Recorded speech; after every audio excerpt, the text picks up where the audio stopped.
we've more than understand. Just pausing there. One of Belle's joint works with us is to draft a motion on historical injustices. What she has done in the past with Henry Lee Jasper outside Unilever headquarters in London took part in a demonstration in July 2020 outside Unilever headquarters, and we had a simultaneous demonstration against Unilever headquarters in Kericho the same day. And that was the first time we've ever done, in this, my knowledge, a joint demonstration in Kenya and London.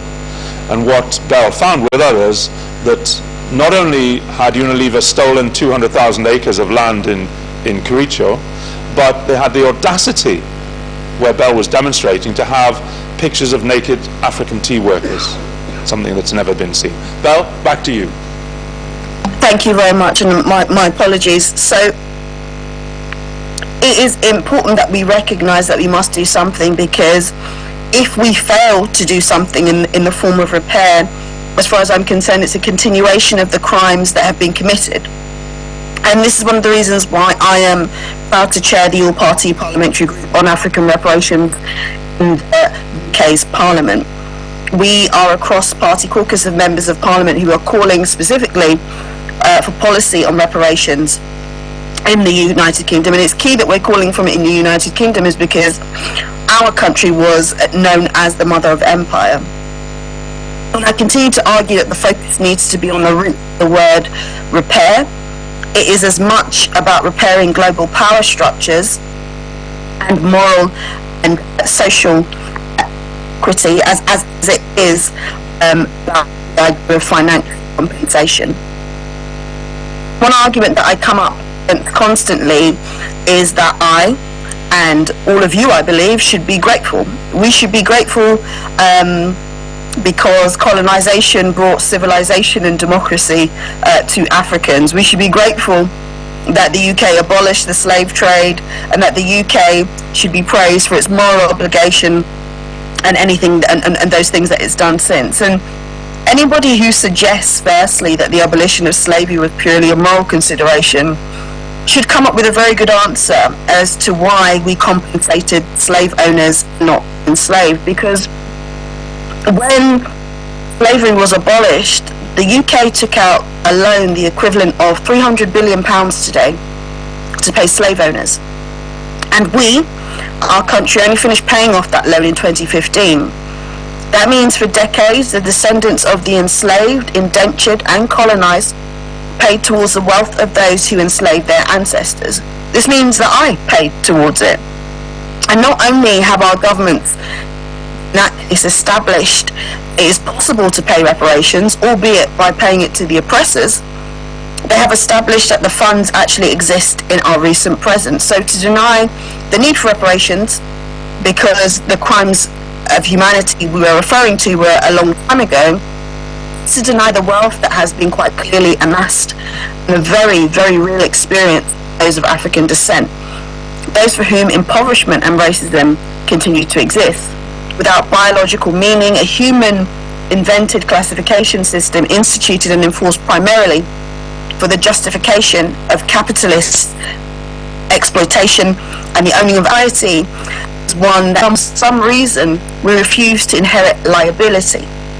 We refuse to inherit the liability of the awful things that were committed in our name. We believe that we should look at reparations, and the first is one which I call the community or global reparations, and that starts with an apology or acknowledgement, using the language of liability with the intent to go in Kenya about deep sorrow and regret. Now, it's itching at the moment. You cannot deeply regret the trafficking, torture and enslavement of millions of people. You know, people get stuck in the idea of money when we talk about reparations, but there has to be an understanding reparations goes beyond finances, because we're talking about environmental reparations, loss and damage, we're talking about health reparations, educational reparations, and it's so important, talking about health reparations, educational reparations, and it's so important that work and talk about reparations, it's very important to learn and see how much, and we forget when transatlantic slave trade ended, the whips and the metal shackles were replaced with other constraints. They were replaced with colonialism. They were replaced with things like the IMF holding constraints over people, the Security Council, which an African country cannot be a permanent member of, crippling debts, punitive and exploitative trade, and a continued theft, institutional racism and poverty that peoples of African descent are subjected to. And if we do not change global structures, nothing will change at all. And that's why I say it cannot just be about money. Because if money was simply given to our countries and these systems that were quite frankly put in place to keep the global south and to keep particularly sub-Saharan Africa in the place that it is, nothing would change, because the money would end up being recycled into the West in the same way that often happens with aid, which I'll come on to. There's also, as a second point, restitution. And when we think about restitution, we think about restitution of archives and artifacts. The simple thing to me is that theft is theft, and reparations really should begin with returning the loot of empire. We have a situation in the UK where a variety of statutes prevent the return, or seemingly prevent the return, of items that were quite clearly, and it's even been documented, looted from right across Africa. Now, one of the really disrespectful reasons that is given as to why these items cannot be returned is because people in Africa would not be able to take care of it themselves. Now, that particular issue was, or that particular sentiment, was quite frankly rubbished last year when we found that the British Museum, which is also known as the Loop, were employees of the museum who were still identify what was stolen and what was sold. Now, this doesn't sound like we see the heads of freedom fighters in jars, and even in the UK, the regulation of the sale of animals remains. In the UK, the regulation of the sale of animals remains, and animal parts are better regulated than the sale of human remains. African online, even on Instagram Live and things like that, and things that we have been lied to about. And finally, in terms of a strand and how we look at reparations from our all-party parliamentary group, we need to look at colonising development aid. Now, I have to be absolutely clear that aid is not reparations, and it should never be considered as such. It should never, when we begin to talk about reparations, be looked at as such. Aid is a handout. It's a handout with strings that are attached, and reparations is something that peoples of African descent are owed, and that is completely different. We have to recognise that international development has become a multi-billion-dollar industry, with some companies now entering it in order to turn a profit. So it's no longer the situation where we just have NGOs. Now every single industry have NGOs. Now every single industry, especially one with as much finance as there is in the international development industry, is based on a model of supply and demand. So it benefits the industry to keep countries in the global south down. It benefits the industry not to move as fast as it can with development, because they have become neo-colonial in their outlook, and quite frankly, in order for them to survive, and in order for them to thrive, and in order for them to attract the investment that they require to stay as they are, they need to have problems to solve. And in that way, they are not meeting their true aim. Now, I'm not saying that no charity-based or NGO organisation has ever done good work. That's not true. So many do some fantastic work. But as far as I'm concerned, whilst the aid agencies' mission statements include the alleviation of poverty, it doesn't go far enough. Because of the marketisation of international development, if it's not part of an organisation's strategic plan to bring their organisation effectively to an end through the work they do, then they are simply part of the problem. And they're simply part of the problem because they have refused to acknowledge very truth. As I said, become neo-colonial in their outlook, and not just that, they negate the whole premise of equality when we're trying to look at peoples of African descent with equality, because Africa, with all of its natural wealth, never needed anyone's help. What Africa requires is respect. It requires regard, and it requires collaboration, not paternalism. So I'm really pleased to see what is happening right across the continent in terms of discussions that are being had with different members of with different countries amongst the African Union and amongst CARICOM about reparations. But it's very important that we begin having those conversations with governments like made in governments like mine that ended some of the atrocious things that we have seen in the past. We know that this is where we will further the conversation on reparations. Whilst it has to be led by peoples of African descent right across the global south, parliaments like my own. Now, to people in my, it's a very difficult argument to make to some people in my country. I make to them because when people think reparations,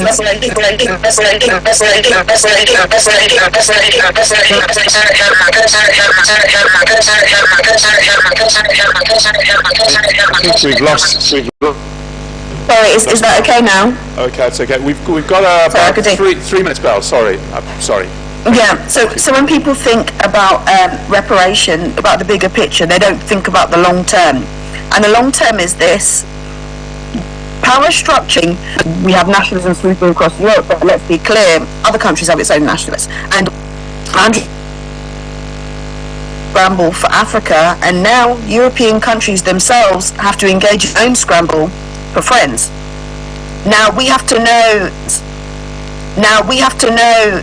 in countries like my own, it may seem like things are friendly, but the reality is that in the way that we have become accustomed, we actually have to change things. We have to move forward in equality, in partnership, and in friendship, because there are no more empires. Rule Britannia no longer rules the waves, and we may never be slaves, but people right across the African continent are not either. We have a shared history, and the shared history is ultimately extremely complicated, but always framed as what we cannot do. And the way in which we organize our world is extremely messed up, and I'll put it, it's extremely messed up because of the hierarchy of nations. And what we are talking about when we talk about reparations, again, is not necessarily about huge sums of money, but it's about what we reimagine as a future with different power structures, where all countries and peoples are equal. Round of applause, please. That's Belle has an extremely busy schedule, and to dedicate such time to us at relatively short notice, we'd really appreciate it. So, big round of applause, Belle. Thank you very much. Our final speaker, keynote, I'm sorry to have kept you, Isaac Samakadi, President of the Ugandan Law Society, is here. I will have to ask you to be fairly brief, but I'm sure you can, and be very closing. Thank you very, very much. Isaac, can you join me, please?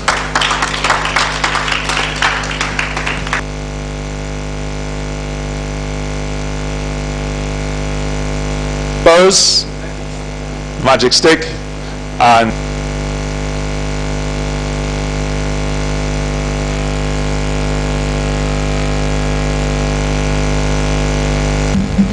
thank you very much, Judge Peter.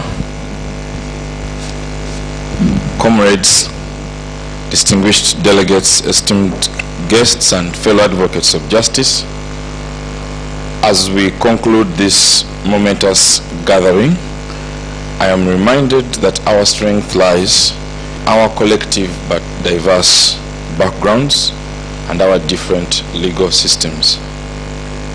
The Bandung African Diaspora Forum's discussion systems, climate change, restitution of historical African artifacts, reparations, and my most outstanding topic, managing colonial trauma in the process of decolonization, Mr. Ade, colonization. Mr. Ade, tribute to you there.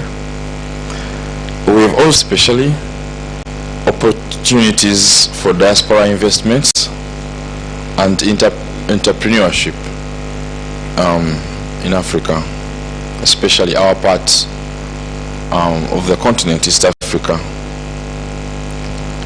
I shared with Ade a proverb from my country, mazima sabe tegamala nyota. What I hope we can take back that wisdom from this conference. As we move forward, I urge us to continue in the spirit of this dialogue. Let us channel the knowledge and inspiration that we have gained into action. Let us continue to build and push back the frontiers of knowledge for the good of humanity. I would like to express my sincere gratitude to the organizers, the Bandung Africa in Kenya. Yeah, I have been to the coast in Tanzania. My mother is born in Tanzania, Fort Jesus, and so on. I also would like to thank our sponsors, Khalid Issa and Associates, 88 Nairobi's Icon, the Commonwealth, and the London Behemoth Leader. I also thank esteemed panelists and very, very engaged and engaging participants for their valuable contributions. As we depart, I'd like to remind each one of us of the words of Frantz Fanon.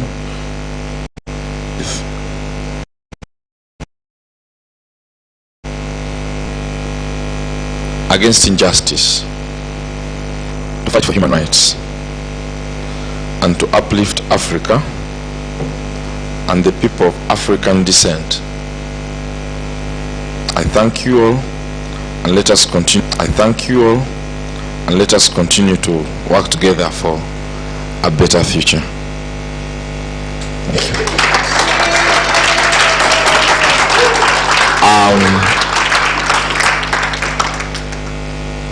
I would like to introduce my entourage from Uganda before I leave the stage. Please, the twins. Yeah. So to my left is Cynthia Nakato, and she's the younger one. And to my right is Yvonne Babidi. Would you like to say something? Maybe greet them, Swahili. Jambo. No, Cynthia has something to say. Oh, Jambo. Hi. Hey, thank you so much. I'm really glad for the opportunity. Guests that we forgot to acknowledge. You all know who this person is. You see them every day in the mirror. It is you. So thank you for coming. We really appreciate your presence here. So we're doing a bit of a double act, as you can see. That's fine. Yetunde Asike is the other co-chair and the help organizer, but she's here in spirit. So we just wanted to say thank you very much, and a couple of logistical things. We want to know roughly how many people, if you can put your hands up, anybody who will not be here for the gala dinner tomorrow. Because if you can't, we've got somebody to replace you. In a very nice way. In a very nice way. So 2, anybody else will not be here for the gala dinner? 3, 4, 5. Oh my gosh. Lots of replacements. So AI is coming. Okay, so what we'll do, we will bring in your Plan B here, because it's a shame that Pride Inn just get away with empty plates. Okay, so we'll bear that in mind. So you're welcome to come at evening. Or you're welcome to come at evening. If you keep in touch, there may be some place we will meet, which is friendly and local, and appropriate for everybody, but then there may be a place which is a little less appropriate for all sorts of different reasons, late. But any doubts, you can ask me, okay, or Ade. Other than that, thank you very, very much. It's been recorded on YouTube. There will be a conference report. Our marvelous rapporteur, who's currently talking, and missed it, what she was, Ida, hello? Yeah, just to say, Ida, could you stand up, please? Just to take recognition as our rapporteur. Thank you. Extraordinaire. So Ida will be helping to commission a report, and if you have any thoughts or things that very much for that dedication. All the people who've traveled more than 1,000 miles, put your hands up. Anybody traveled more than 1,000 miles? Actually, let's say 500, because you have to include Ethiopia. Okay? So Ethiopia in the house, Somalia in the house, Botswana in the house, South Africa in the house, Gambia in the house, Kenya in the house, South Africa in the house, Gambia in the house, Kenya in the house, Uganda in the house, except all in the house. Or UK in the house, Ghana in the house. And Nigeria in the house. Yes, sorry. And USA. So yes. So we're here. And Jamaica in the house. Everybody. So that's all friends, family about it. Tweet about it, text about it, TikTok about it, but all keep it good. Okay? Thank you very much. Ade. And the prayer. Can we end with a prayer and bless the gathering? Thank you. Mr. Cameraman, you're doubling up. It's okay.